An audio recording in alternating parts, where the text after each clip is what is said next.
Hello, എല്ലാവർക്കും നമസ്കാരം. ഇന്ന്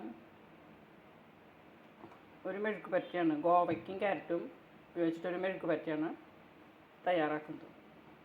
ഉച്ചയൂണിന് വെളുത്തുള്ളി, ചുവന്നുള്ളി, കറിവേപ്പില. ഉള്ളി മൂത്ത് വരുമ്പോൾ അതിലേക്ക് കുറച്ച് മുളകും പൊടി ചേർത്തിട്ട് മൂക്കട്ടെ.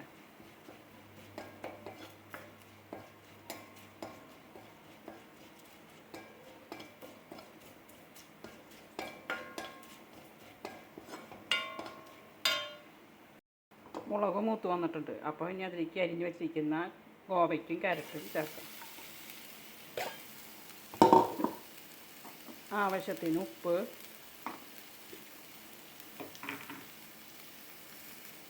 തേങ്ങ,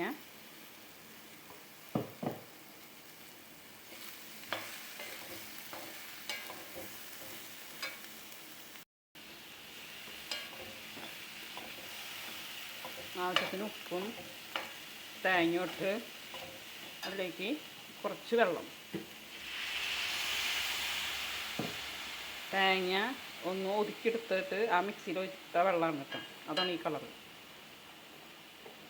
ഇനി അത് വേവിച്ചെടുക്കണം. അങ്ങനെ ഗോവയ്ക്ക ക്യാരറ്റ് മെഴുക്ക് പറ്റി റെഡി ആയിട്ടുണ്ട്. നല്ല രുചിയാണത് ഇങ്ങനെ കഴിക്കാനായിട്ട്. എല്ലാവരും ട്രൈ ചെയ്ത് നോക്കണം. ഈ വീഡിയോ ഇഷ്ടപ്പെട്ടാൽ ലൈക്ക് ചെയ്യണം, ഷെയർ ചെയ്യണം, സബ്സ്ക്രൈബ് ചെയ്യണം. Thank you.